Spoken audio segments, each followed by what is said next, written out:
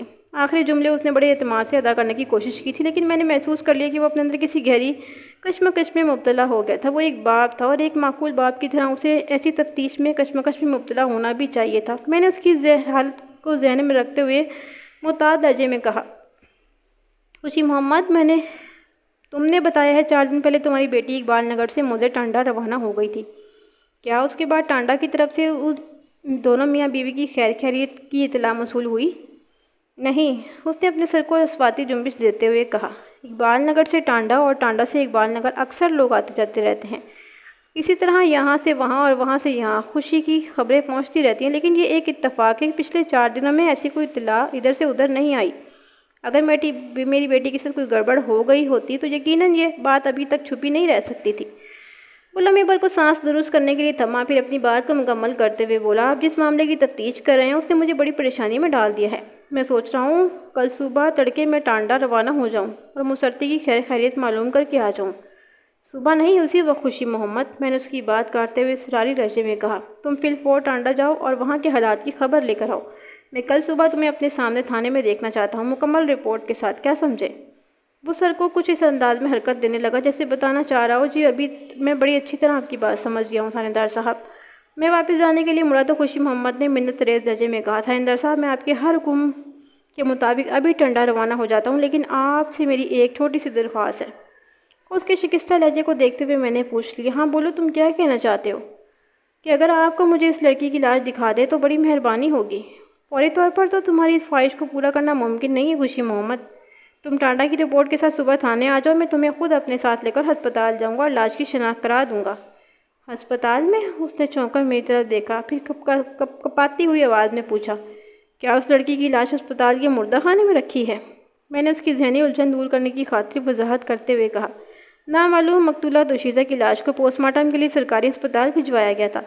Post mortem کی ابتدائی report کل دوپہر کے بعد ملنے کی امید ہے، لیکن اگر تم صبح میرے پاس آ جاتے ہو تو تمہیں سرکاری ہسپتال لے جا کر لاش کا چہرہ کروا دوں گا۔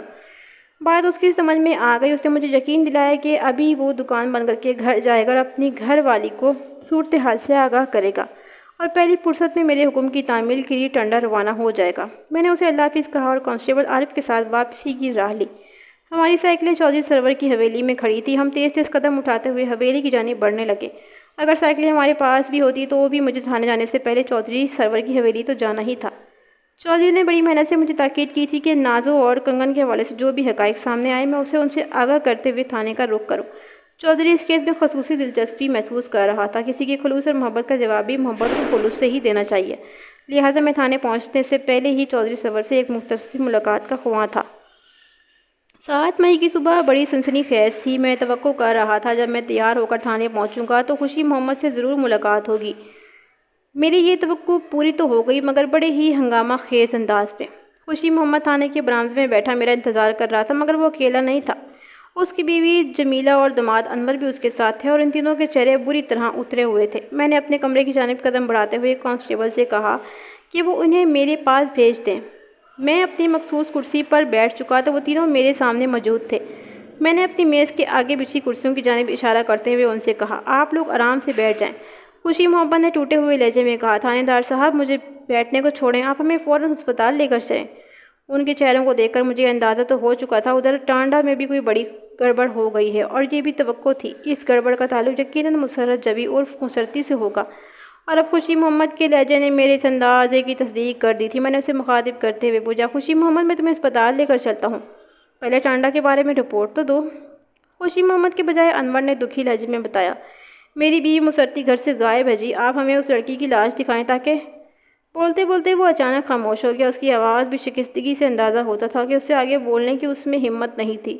مجھے یہ بھانپنے میں ذرا دقت محسوس نہ ہوئی کہ وہ تینوں توقع کر رہے تھے کہ کل صبح مجھے نہر میں سے جو لاش ملی تھی مسرتی کے سوا کوئی اور نہیں تھی۔ جمیلہ نے روحان سے لہجے میں کہا تھا، تھانے دار صاحب آپ رات کو گھر آئے تھے لیکن آپ نے مجھے اس معاملے کے بارے میں کچھ نہیں بتایا تھا۔ اب تو دیر نہ کریں، ہمیں فوراً ہسپتال لے چلیں۔ ہائے میری بچی، وہ آنسو بہاتے ہوئے باقاعدہ بین کرنے لگی۔ خوشی محمد کی حالت بھی دگرگوں تھی، البتہ انور نے خود کو بڑی حد تک سنبھال رکھا تھا۔ وہ دکھی اور ملول تو نظر آتا تھا لیکن اس نے اپنے جذبات کو کنٹرول سے باہر نہیں ہونے دیا تھا۔ فوری طور پر صورتحال کے پیش نظر میں نے یہی فیصلہ کیا کہ انہیں ہسپتال لے جاؤں، باقی باتیں بعد میں ہوتی رہیں گی۔ تاہم جمیلہ کی جذباتی کیفیت کو دیکھتے ہی میں نے ان پر واضح کر دیا، میرے ساتھ صرف انور اور خوشی محمد ہسپتال جائیں گے۔ جمیلہ کو میرا یہ سخت فیصلہ اگرچہ ہرگز پسند نہیں آیا تھا، تاہم میری بات ماننے کے سوا اس کے پاس کوئی چارہ بھی نہیں تھا، لہٰذا وہ آنسو بہاتے ہوئے خاموشی سے ایک طرف بیٹھ گئی۔ میں نے ایک تانگے کا بندوبست کرایا اور انور خوشی محمد کو اپنے ساتھ لے کر سرکاری ہسپتال کی جانب روانہ ہو گیا۔ نامعلوم مقتولہ دوشیزہ کی لاش کو دیکھنے بعد ہسپتال میں جو قہرام برپا ہو اس کی تفصیل بیان کرنا میں ضروری نہیں سمجھتا۔ ایک جملے میں صرف یہ جان لیں کہ اب وہ نامعلوم نہیں رہی تھی۔ اس نے احتیاطاً ان سسر داماد کو اس لڑکی کا محض چہرہ دکھا دیا تھا اور چہرے کی ایک مختصر سی جھلک دیکھتے ہی باپ نے بیٹی کو اور شوہر نے اپنی بیوی کو فوراً پہچان لیا تھا۔ وہ ستم نصیب بدبخت لڑکی کوئی اور نہیں، مسرت جبی عرف مسرتی ہی تھی۔ اس شناخت کے بعد گویا وہ کیس لگ بھگ آدھا حل ہو چکا تھا۔ اب مجھے اس کے قاتل کو تلاش کرنا تھا۔ میں نے پوسٹ مارٹم شدہ لڑکی کو واپس رکھوایا اور ان دونوں کو لے کر ہسپتال کی انتظار گاہ کی طرف روانہ ہو گیا۔ خوشی محمد کی حالت بہت خراب ہو رہی تھی۔ جوان اور نوبیاتا بیٹی کی المناک موت کا غم بڑا دل چیر ہوتا ہے۔ وہ خود کو سنبھالنے کی بڑی کوشش کر رہا تھا۔ انور کی کیفیت تو اپنے سسر سے بھی زیادہ مخدوش تھی۔ وہ مسرتی کو پکار کر باقاعدہ آہوزری کر رہا تھا۔ میں نے محسوس کیا کہ وہ اپنی بیوی سے بہت زیادہ محبت کرتا تھا۔ ابھی اس کی شادی کو عرصہ ہی کتنا ہوا تھا، 2 ماہ کوئی وقت ہوتا ہے بھلا؟ یہ تو ابھی خوشیوں اور مسرتوں کے مفہوم کو پوری طرح سمجھ ہی نہیں پائے ہوں گے کہ ان کے درمیان ابدی جدائی کی دیوار اٹھ کھڑی ہوئی۔ انور پر ایک جنون سا سوار تھا۔ اس نے ہیجانی انداز میں اسپتال کی پتھریلی دیواروں سے سر ٹکرانے کی کوشش بھی کی تھی، تاہم اسپتال کے عملے نے اسے فوری قابو کر کے خود ازیدتی سے روک دیا تھا۔ میری ہدایت پر ایک ڈیوٹی ڈاکٹر کو بلا کر انور کو مسکن انجیکشن دے دیا گیا تھا۔ اسے فوری طور پر کنٹرول کرنے کا کوئی اور چارہ نظر نہیں آتا تھا۔ میں اسپتال کے نگران اعلیٰ کے پاس پہنچ گیا۔ وہ مجھے اچھی طرح جانتا تھا۔ میں نے اس لڑکی کے پوسٹ مارٹم اور اس کی رپورٹ کے بارے میں استفسار کیا۔ اس نے بتایا، پوسٹ مارٹم کا عمل مکمل ہو چکا ہے، صرف رپورٹ تحریر کرنا باقی ہے۔ جس مخصوص ڈاکٹر نے مسرتی کا پوسٹ مارٹم کیا تھا وہ ڈیوٹی پر آ جاتا تو پھر رپورٹ تیار ہونے میں بمشکل صرف آدھا گھنٹہ صرف ہوتا۔ ایڈمنسٹریٹر نے مجھے یقین دلایا کہ آج دوپہر کے بعد لاش ہمارے حوالے کر دی جائے گی۔ میں جب انور اور خوشی محمد کے ساتھ ہسپتال کی طرف آ رہا تھا تو میں نے ایک کانسٹیبل کو بھی اپنے ہمراہ کر لیا تھا۔ اس کانسٹیبل کو میں نے اسپتال میں ہی تعینات کر دیا تاکہ وہ انور وغیرہ کی دیکھ بھال کرتا رہے اور جب لاش کو فارغ کیا جائے تو اسے سیدھا لے کر موضع نشاہی چلا آئے۔ ڈاکٹر سے میں نے یہ معلوم کر لیا تھا کہ انور کو جو سکون آور انجیکشن دیا گیا اس کا اثر 3 گھنٹے میں زائل ہو جائے گا۔ وہ ایک بہت ہی مائلڈ انجیکشن تھا، اس کا مطلب تھا 3-4 گھنٹے بعد انور کو ہوش آ جانا تھا۔ میں کانسٹیبل سمیت انور اور خوشی محمد کو سرکاری اسپتال میں چھوڑ کر خود تھانے چلا آیا۔ مسرتی کی اماں جمیلہ ابھی تک تھانے میں ہی بیٹھی ہوئی تھی، وہ جاتی بھی کہاں۔ وہ خوشی محمد کے ساتھ اقبال نگر سے موزوں نشاہی پہنچی تھی۔ میں نے تھانے میں قدم رکھا تو اس نے مجھ پر سوالات کی بوجھار کر دی۔ ماں کا دل بڑا حساس اور خیر خبر آشنا ہوتا ہے، اسے بہت سی باتوں کا پہلے سے ہی پتہ چل جاتا ہے۔ میں جب ہسپتال کی طرف جا رہا تھا تو اس کی حالت دیکھ کر مجھے اندازہ ہو گیا تھا کہ وہ اپنی بیٹی کو موت سے آگاہ ہو چکی ہوگی۔ میں نے بڑی احتیاط کے ساتھ نہایت مختصر الفاظ میں جمیلہ کو اس کی بیٹی کے ساتھ پیش آنے والے اندوناک واقعے سے آگاہ کر دیا۔ یہ کام اگرچہ بہت زیادہ مشکل تھا، کسی ماں کو اس کی جوان اولاد کی موت کی خبر دینا بڑے دل گردے اور حوصلے کا کام ہوتا ہے، تاہم میں اس کٹھن مرحلے سے جیسے تیسے گزر ہی گیا۔ جمیلہ کا اصرار تھا کہ اسے بھی ہسپتال پہنچایا جائے، ایسے موقع پر وہ اپنے شوہر کے پاس رہنا چاہتی ہے۔ میں نے اسے سمجھانے کی کوشش کی کہ دوپہر کے بعد وہ لوگ بھی ادھر ہی آ جائیں گے، لیکن میری کسی بات کا اثر نہ ہوا اس پر۔ بالآخر اس کی ضد سے مجبور ہو کر میں نے اسے بھی ہسپتال بھجوا دیا۔ مجھے تھوڑی سی تنہائی میسر آئی تو میں مسرت جبی عرف مسرتی کے بارے میں سوچنے لگا۔ مجھے اس عمل میں کوئی شک و شبہ نہیں تھا کہ مسرتی طبی موت نہیں مری تھی۔ میں نے اس کی گردن پر ایسے نشانات دیکھے تھے جس سے پتہ چلتا تھا کہ گلا گھونٹ کر اسے موت کے گھاٹ اتارا گیا تھا۔ پوسٹ مارٹم کی رپورٹ میں حقیقت کھل کر سامنے آ جاتی کہ اس کی موت کس طور پر واقع ہوئی تھی۔ میرے نزدیک یہ سیدھی سادی قتل کی ایک واردات تھی۔ انور ہسپتال سے واپس آ جاتا تو میں اس سے مسرتی کی موت کے بارے میں کچھ پوچھتا۔ جمیلہ خوشی محمد سے اس سلسلے میں کوئی سوال کرنا فضول ہی ہوتا۔ وہ اس بارے میں کچھ جانتے ہوتے تو خوشی محمد رات ہی کو مجھے بتا دیتا۔ انور کا کہا ہوا ایک جملہ میرے ذہن میں گردش کر رہا تھا، میری بیوی مسرتی گھر سے غائب ہے جی، آپ ہمیں اس لڑکی کی لاش دکھائیں تاکہ مسرتی گھر سے غائب ہے۔ اس کے الفاظ بہت کچھ سوچنے پر مجبور کر رہے تھے۔ مسرتی کی لاش 6 مئی کی صبح کو موزے نشاہی میں دریافت کی گئی تھی اور اس دریافت کا صحرا ریمو مچھیرے کے سر جاتا تھا۔ اب سوال یہ پیدا ہوتا تھا کہ اس کی موت کب، کہاں اور کیسے واقع ہوئی، اور کیسے کا جواب تو پوسٹ مارٹم کی رپورٹ سے مل جاتا۔ کہاں کا سراغ مجھے لگانا تھا۔ کوئی عملی قدم اٹھانے سے پہلے ہی میرا ذہن مسلسل اسی کے بارے میں سوچ رہا تھا۔ اگر مسرتی کا قتل موزے ٹنڈا میں ہوا تھا تو پھر اس کا یہ مطلب تھا کہ اس کی موت رات کے پہلے حصے میں واقع ہوئی ہوگی۔ موزے ٹنڈا اور نشاہی کے درمیان لگ بھگ 8 میل کا فاصلہ تھا۔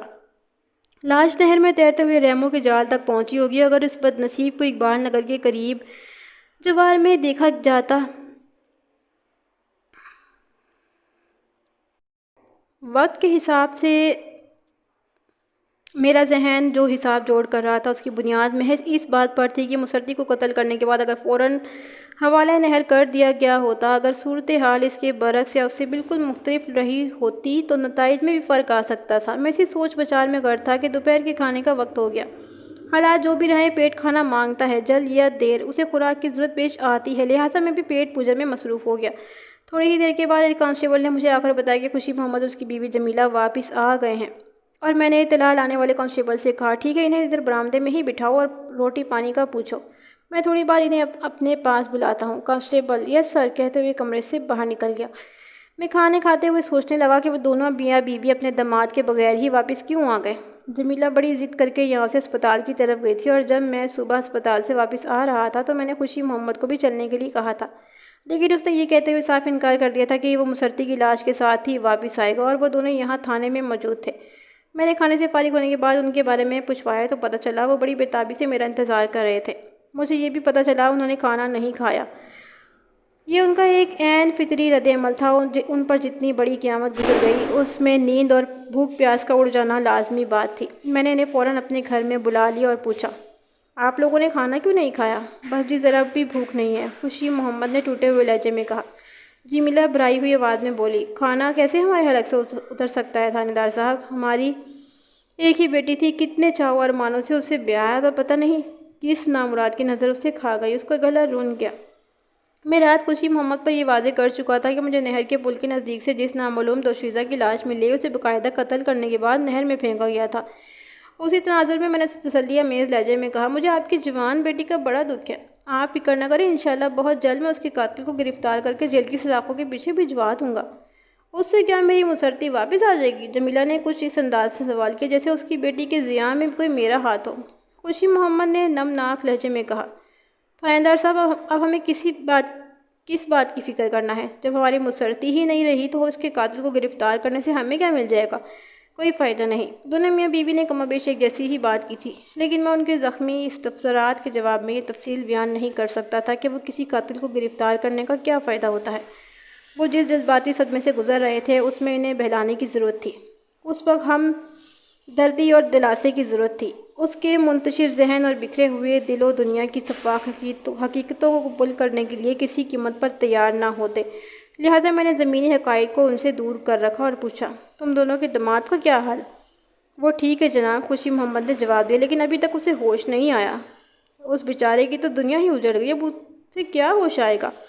میں نے محسوس کیا کہ جمیلہ کی حالت ٹھیک نہیں تھی۔ وہ جب بھی بولتی تو ساتھ ہی اس کی آنسو بھی نکل آتے۔ آنسوؤں پر کسی اختیار ہوتا ہے، یہ دل پر لگنے والے کسی گہری چوٹ کے نتیجے میں پیدا ہوتے ہیں، اور جب تک اس چوٹ کا نشان من نہیں مل جاتا انہیں پیدا ہونے سے کوئی باز نہیں رکھ سکتا۔ میں نے نہایت ہی اپنائیت سے کہا، آپ لوگ انور کے ہوش میں آنے کے سلسلے میں زیادہ پریشان نہ ہو، وہ نیند آور انجیکشن کے زیر اثر ہے، انشاءاللہ بہت جلد نارمل ہو جائے گا۔ بیوی کی لاش کا چہرہ دیکھ کر وہ ہیجانی کیفیت میں مبتلا ہو گیا تھا۔ اگر اسے شانت کرنے کے لیے انجیکشن نہ دیا جاتا تو وہ خود کو بہت بڑا نقصان پہنچا سکتا تھا۔ اس نے بیوی کی موت کا بڑا گہرا اثر لیا ہے۔ انور مسرتی سے بہت زیادہ محبت کرتا تھا، جمیلہ نے خلا میں دیکھتے ہوئے کہا۔ اب تو صرف تسلیاں اور دلاسے ہی رہ گئے ہیں۔ میں نے جمیلہ کی بہتری کی خاطر ایک کانسٹیبل کو اپنے کمرے میں بلا کر کہا، تم انہیں برآمدے کے کسی بینچ پر بٹھا دو، اور اگر لٹا دو تو زیادہ اچھا ہے، انہیں آرام کی ضرورت ہے۔ آرام تو بس قبر میں اتر کر ہی ملے گا تھانے دار صاحب، وہ کھوئے کھوئے انداز میں بولی۔ خوشی محمد نے کہا، دراصل ہم آپ سے اجازت لینے آئے تھے، ادھر اقبال نگر میں ہم اپنے بیٹے کو اکیلا چھوڑ کر آئے ہیں۔ ٹھیک ہے اڑوس پڑوس والے اس کا خیال رکھیں گے، لیکن وہ اتنا بھی بچہ نہیں کہ اسے حالات کی سنگینی کا اندازہ نہ ہو سکے۔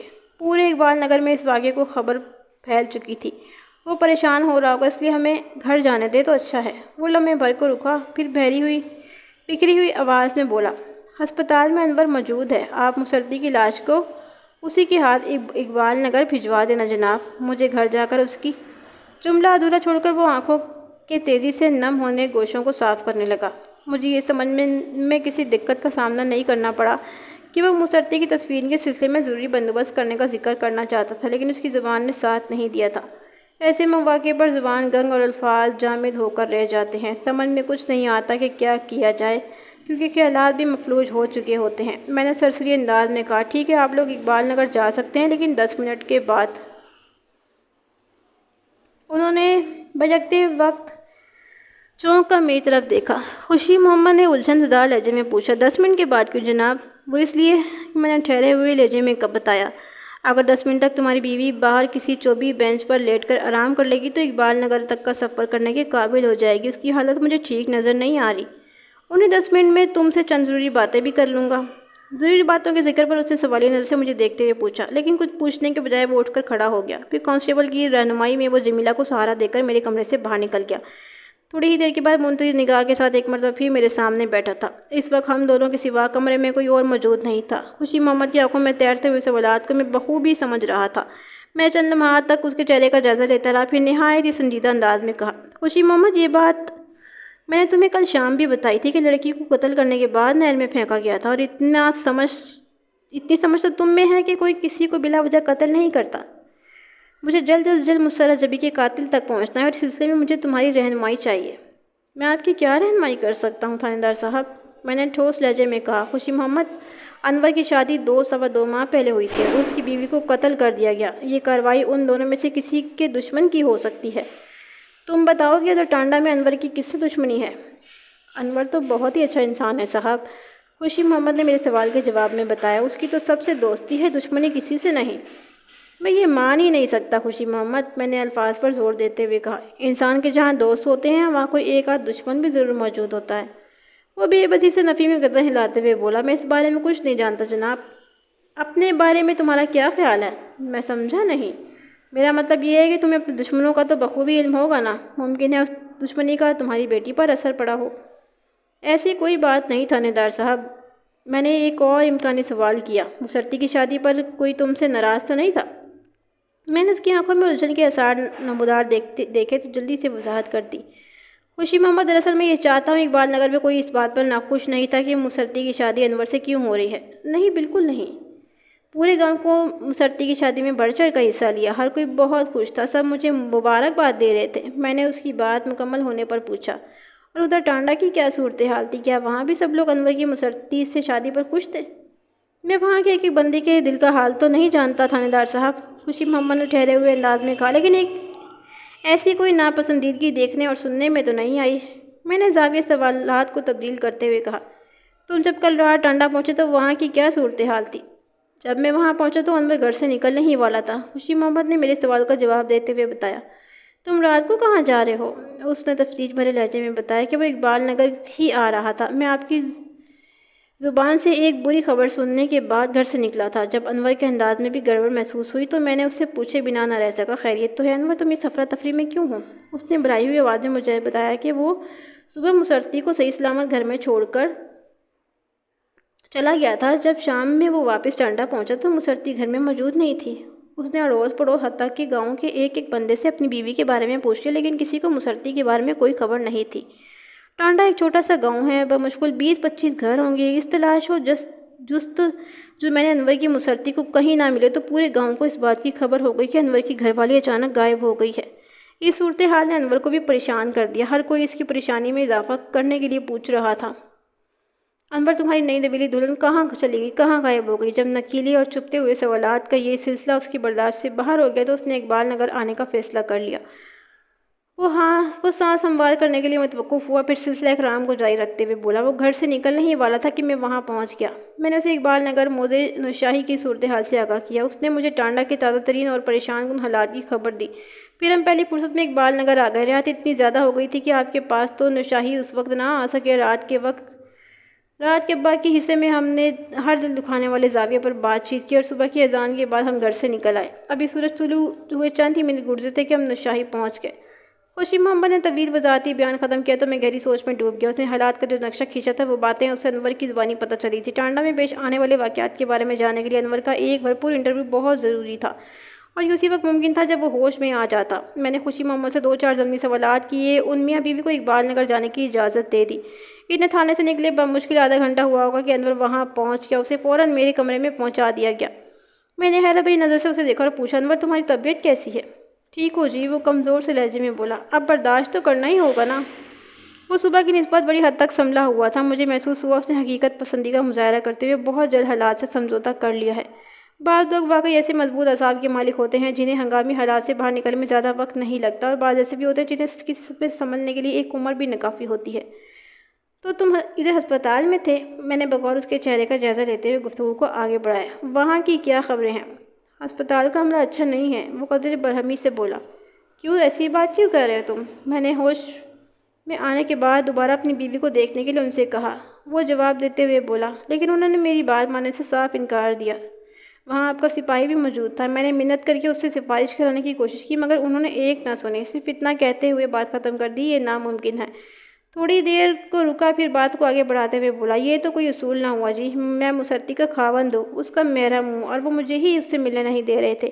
تنگ آ کر میں نے پوچھ لیا، وہ پوسٹ مارٹم شدہ لاش کب دیں گے؟ انہوں نے بڑی رکھائی سے جواب دیا، یہ ہم تمہیں نہیں بتا سکتے، ہم تھانے سے لاش وصول کر لینا۔ وہ لمحے بھر کو دوبارہ متوقف ہوا، پھر اضافہ کرتے ہوئے بولا، میں نے آخرکار یہی فیصلہ کیا کہ جب وہ میری بھی کوئی بات ماننے کو تیار نہیں ہے تو پھر ہسپتال میں پہرہ لگا کر بیٹھنے کا کیا فائدہ؟ تھانے چل کر خوشی محمد اور جمیلہ چاچی کا دکھ ہی بتاتا ہوں، لیکن وہ دونوں مجھے یہاں کہیں نظر نہیں آ رہے۔ وہ بات ختم کرتے ہی سوالیہ نظر سے مجھے تکنے لگا۔ میں نے نہایت ہی ٹھہرے ہوئے اور سمجھانے والے انداز میں ان کے تمام سوالات کے جواب دیتے ہوئے کہا، دیکھو انور، ہسپتال والوں نے تمہارے ساتھ کوئی زیادتی کی ہے اور نہ ہی انہوں نے تم سے کسی برے سلوک کا گزارا ہے۔ انہوں نے وہی کیا جو ان کا فرض بنتا تھا۔ اگر تم غور سے اپنے حالات کا جائزہ لو تو تمہیں اچھی طرح یہ محسوس ہو جائے گا کہ تم مسرتی کی خاوند تھے اور اب نہیں ہو، اور یہ کہ اس کی طبی موت نہیں ہوئی، البتہ اسے باقاعدہ قتل کرنے کے بعد نہر میں پھینکا گیا ہے، لہٰذا اس کی لاش کو پوسٹ مارٹم کے لیے ہسپتال بھجوایا گیا۔ آج صبح میں تمہارے ساتھ تھا، اس لیے میری درخواست پر انہوں نے تمہیں لاش کے چہرے کی ایک جھلک دکھا دی تھی، ورنہ یہ بھی ممکن نہیں تھا۔ میں لمحے بھر کو خاموش ہوا، اور جہاں تک خوشی محمد اور جمیلہ کا تعلق ہے، وہ تو دونوں مجھ سے اجازت لے کر اقبال نگر گئے ہیں۔ جب مسرتی کی پوسٹ مارٹم شدہ لاش تھانے آ جائے گی تو میں لاش کی وصولی کے لیے انہیں یہاں بلوا لوں گا۔ وہ یکلخت کھڑا ہو گیا۔ کیا ہوا انور؟ کچھ نہیں، وہ بددلی سے بولا، میں بھی اقبال نگر ہی جا رہا ہوں۔ جب چاچا خوشی محمد اور چاچی جمیلہ نہیں ہے تو میں یہاں بیٹھ کر کیا کروں گا؟ اس کو یہ پری رد عمل ٹھٹکا دینے والا تھا۔ اگر کوئی اور وقت ہوتا تو میں ضرور اس پر جرح کرتا، لیکن اسے پیش آنے والے سانے سے بخوبی آگاہ تھا، اور ہسپتال میں اس پر طاری ہونے والی جنونی کیفیت کو میں خود اپنی آنکھوں سے دیکھ چکا تھا۔ بیوی کی ابدی جدائی نے اس کے ذہن کو بری طرح متاثر کیا تھا، لہٰذا اسے الاؤنس دیتے ہوئے ہاتھ رکھا اور کہا، انور تمہیں اقبال جانے کی کوئی کے لیے کوئی نہیں روک رہا، لیکن اس سے پہلے میں تم سے چند ضروری باتیں کرنا چاہتا ہوں۔ تم 10 منٹ کے لیے بیٹھ جاؤ تو اچھا ہوگا۔ میرے لہجے میں شامل سنجیدگی کو دیکھتے ہوئے اس نے لمحے بھر کو سوچا، پھر جس مکانگی انداز میں وہ اٹھ کھڑا ہوا تھا ویسے ہی ایک جھٹکے سے بیٹھ گیا۔ میں نے اس کی آنکھوں میں دیکھتے ہوئے سوال کیا، انور، میری تجربہ کار اور جہاں دیدہ آنکھیں کہتی ہیں کہ تمہاری بیوی کو کسی نے قتل کر کے نہر میں پھینک دیا تھا۔ ذرا اب سوچ کر بتاؤ، تمہارا ایسا سنگ دل اور شفاق دشمن کون ہو سکتا ہے؟ وہ میرے سوال کا جواب دینے کے بجائے الٹا مجھ سے مستفسر ہوا۔ آپ کس بنا پر یہ دعوے سے کر سکتے ہیں کہ میری مسرتی کو کسی نے قتل کیا ہے؟ یہ بات آپ نے پہلے بھی کی ہے۔